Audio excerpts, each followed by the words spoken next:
आज की क्लास में हम रूट 3 एक अपरिमेय संख्या है, सिद्ध करना है, इसको देखते हैं।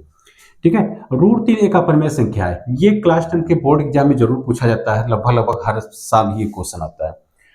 तो इस क्वेश्चन में थोड़ा सा बस चेंज करके, जैसे रूट 3 यहाँ पर एक बार अपरिमेय संख्या है, ऐसे ही आपको रूट 5 भी हो सकता है पूछ लिया जाए, रूट 7 भी पूछ लिया जाए, रूट 11 भी पूछ लिया जाए, रूट 2 भी पूछ लिया जाए। कहने का मतलब ये है, स्क्वायर रूट के अंदर आपको पता भी होगा, स्क्वायर रूट के अंदर जो संख्या मतलब करड़ी से मुक्त ना हो पाए वो सभी संख्या कैसी होती है? अपरिमेय। जैसे कि रूट 5 करड़ी से मुक्त नहीं हो पाई, ये भी अपरिमेय होगी।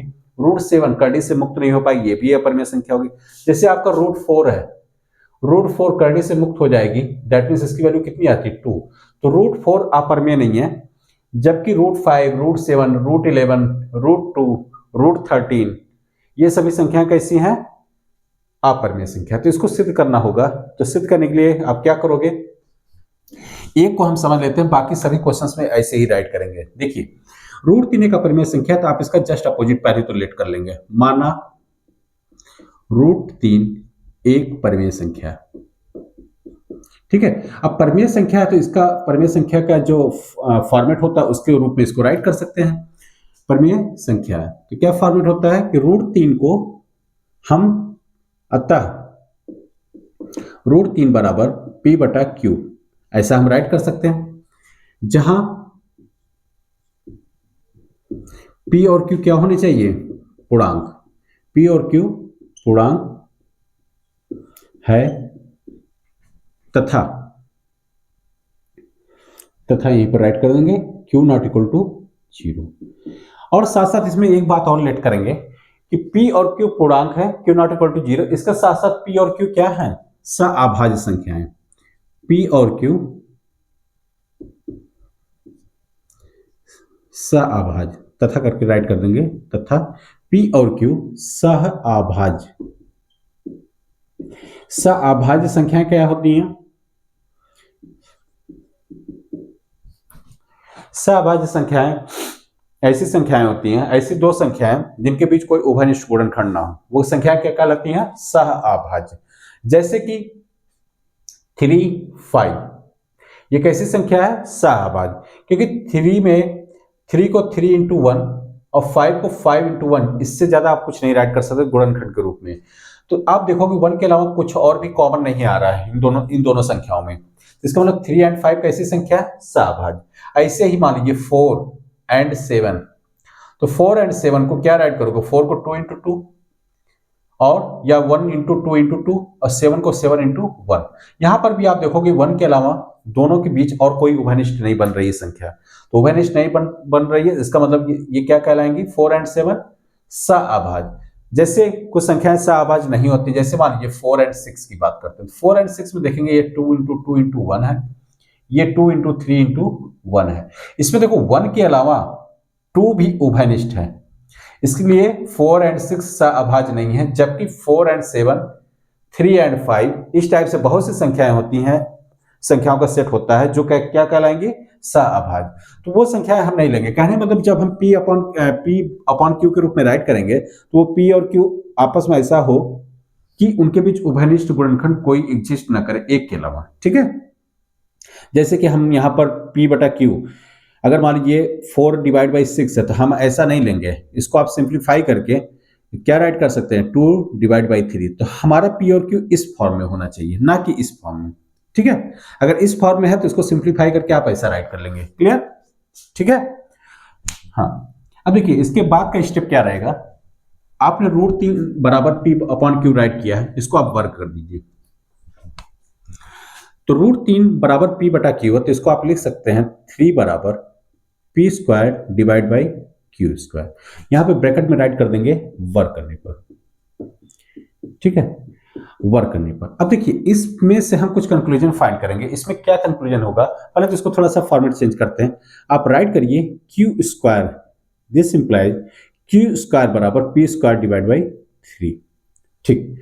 अब जरा इन पे ध्यान देते हैं। ये कैसी संख्या? q पूर्णांक, ये p कैसा है? पूर्णांक, और 3 आपको ऑलरेडी पता है कैसी संख्या है? पूर्णांक, ठीक है। लेकिन पहले आप इधर लेफ्ट हैंड साइड देखिए, q एक पूर्णांक है, तो q पूर्णांक है, q स्क्वायर भी कैसी संख्या आएगी? एक पूर्णांक। ये कैसी संख्या हो गई? पूर्णांक संख्या।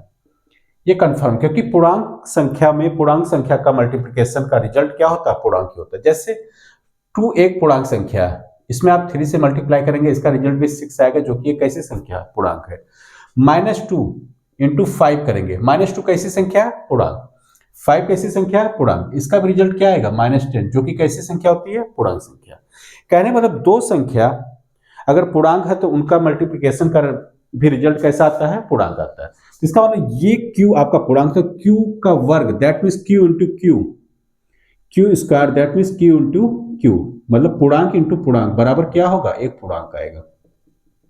तो लेफ्ट हैंड साइड आपको तो बता रहा है कि एक पूर्णांक संख्या। अब देखिए, हम मल्टीप्लिकेशन में कंफर्म बोल सकते हैं कि दो पूर्णांक संख्याओं का मल्टीप्लिकेशन पूर्णांक होती है, बट हम डिवाइड में कंफर्म नहीं कह सकते कि वो डिवाइड में पूर्णांक होगा कि नहीं होगा। जैसे कि यहां पर क्या लिखा गया है? पी स्क्वायर, तो पी स्क्वायर भी एक क्या होगा? पूर्णांक होगा। जैसे क्यू स्क्वायर एक पूर्णांक है तो क्यू स्क्वायर भी एक पूर्णांक होगा। लेकिन यहां डिवाइड किया जा रहा है, डिवाइड किया जा रहा है किससे? 3 से। तो देखिए, दो पूर्णांक संख्याओं का डिवीजन पूर्णांक आ भी सकती है, पूर्णांक नहीं भी हो सकती। जैसे मान लीजिए 4 एक पूर्णांक है और 2 भी एक पूर्णांक संख्या, यहां आप डिवाइड करेंगे तो कितना आया? 2 पूर्णांक आ गया, ठीक है। बट अगर मान लीजिए एक संख्या 5 है जो कि ऊपर पूर्णांक है और 2 कैसा है? पूर्णांक, इसका रिजल्ट जो आएगा 2.5, जो कि एक पूर्णांक संख्या नहीं है। ये पूर्णांक है, ये पूर्णांक नहीं है।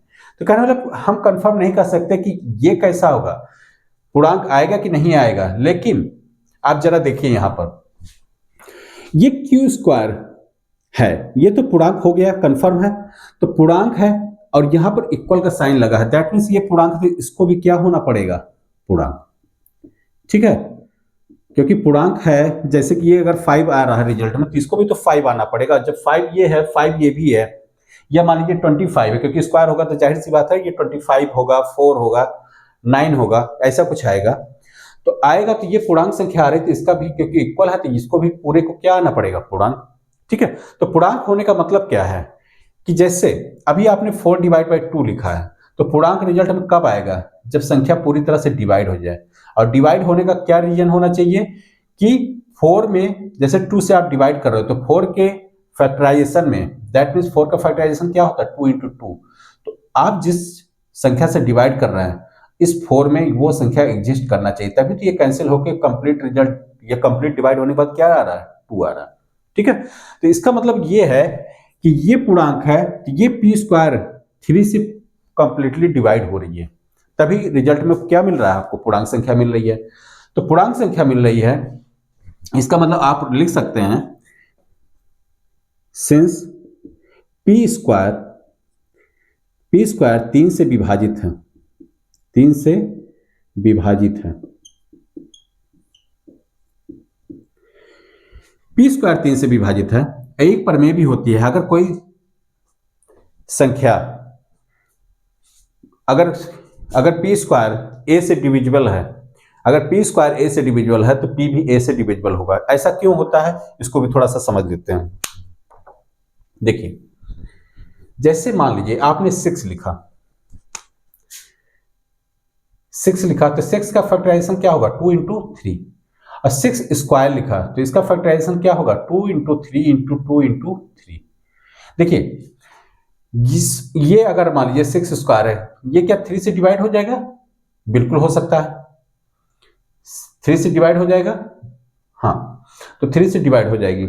ऐसे ही क्या ये 2 से डिवाइड हो जाएगा? हाँ बिल्कुल 2 से डिवाइड। क्या ये 5 से डिवाइड होगी? 5 से डिवाइड नहीं होगी, क्योंकि 5 यहां पर आ ही नहीं रहा। तो जो वैल्यू यहां पर होगी वो फिर इस संख्या से डिवाइड हो जाएगा। अगर मान लीजिए सेम टू सेम रहेगा तो यहां पर डिवाइड हो जाएगा। अब देखिए, 6 स्क्वायर और 6 में जरा ध्यान दीजिए, 6 का मल्टीप्लिकेशन या फैक्टराइजेशन क्या हुआ? 2 इंटू 3, ठीक है। और 6 स्क्वायर में देखेंगे तो 2 इंटू 3 ही प्राइम फैक्टराइजेशन है। इसके अलावा कोई और संख्या नहीं, नई कोई संख्या नहीं आई है, कोई नई संख्या नहीं आई है। इसका मतलब क्या है?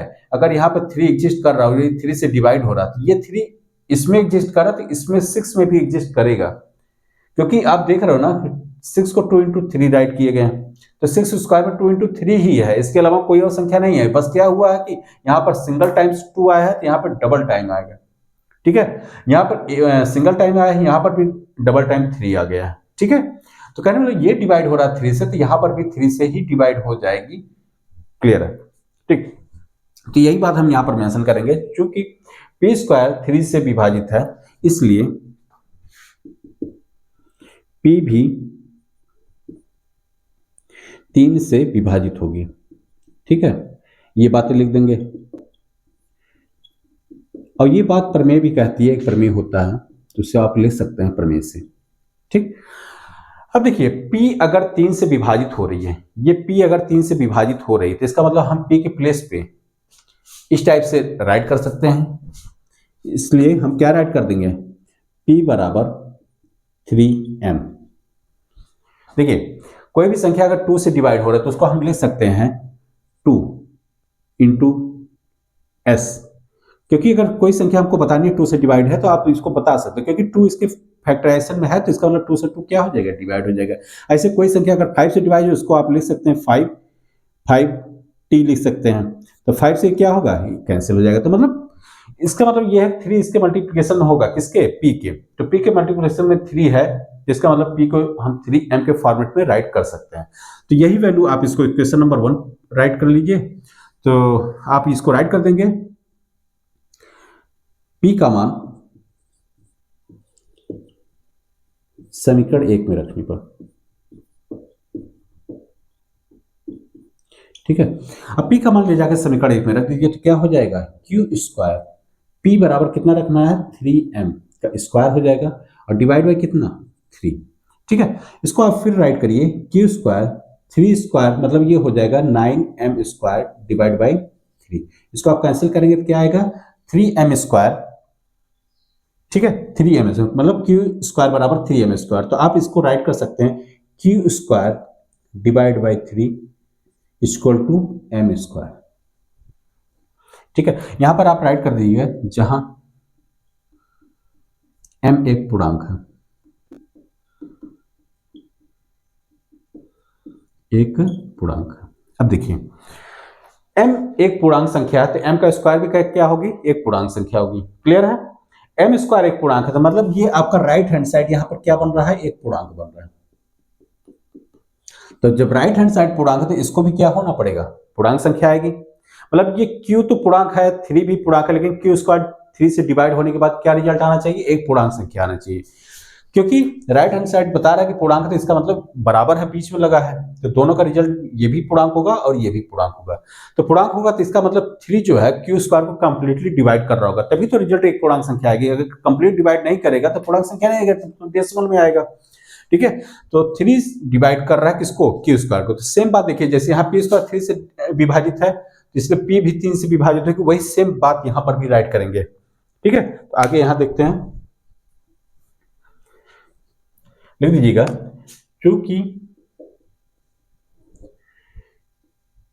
क्यू स्क्वायर 3 से विभाजित है, क्यू स्क्वायर 3 से विभाजित है,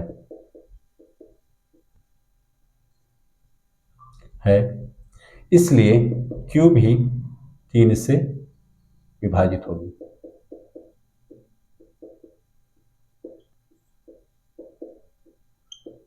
अब देखिए, अभी आपने बताया P भी 3 से विभाजित है होगी और Q भी 3 से विभाजित होगी। ठीक है, तो यहां पर आप जरा ध्यान देंगे तो एक कॉन्ट्रडिक्शन क्रिएट हो रहा है। क्या हो रही है, यहां पर आपने लेट किया है कि P और Q क्या है, सअभाज्य। P और Q क्या है, सअभाज्य। सअभाज्य का मतलब क्या है, उभयनिष्ठ गुणनखंड नहीं होना चाहिए, लेकिन आप देख रहे हो कि P भी 3 से विभाजित है, इसका मतलब P में भी 3 का गुणनखंड बनेगा और Q में भी किसका, 3 का गुणनखंड बनेगा। तो यहां पर आप देखेंगे, अब चूंकि आप लिख दीजिएगा, अतः यहां पर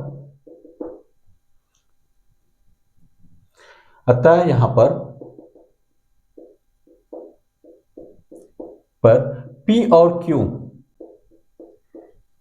Q दोनों में उभयनिष्ठ गुणनखंड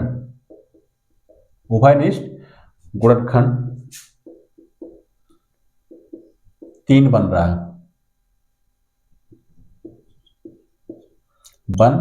रहा है, जो कि एक विरोधाभास है, जो कि एक विरोधाभास। विरोधाभास क्यों? क्योंकि हमने जो माना था, एज्यूम किया था, उसके जस्ट अपोजिट हो रहा है विरोधाभास। क्योंकि हमने माना था सहभाज्य उभयनिष्ठ गुणनखंड नहीं होना चाहिए, लेकिन आपने देखा कि P भी 3 से विभाजित है, P में भी 3 है इसका मतलब, और Q भी 3 से विभाजित है, इसका मतलब Q में भी 3 आ रहा है। तो दोनों में अगर 3 आ रहा है तो इसका मतलब क्या है कि उभयनिष्ठ गुणनखंड, मतलब ये सहभाज्य नहीं है। और सहभाज्य नहीं है, अतः हम मान लेंगे, अतः या इसलिए हमारा मानना गलत है। क्या माने थे हमने कि √3 एक परिमेय संख्या है। मानना गलत है कि √3 एक परिमेय संख्या है।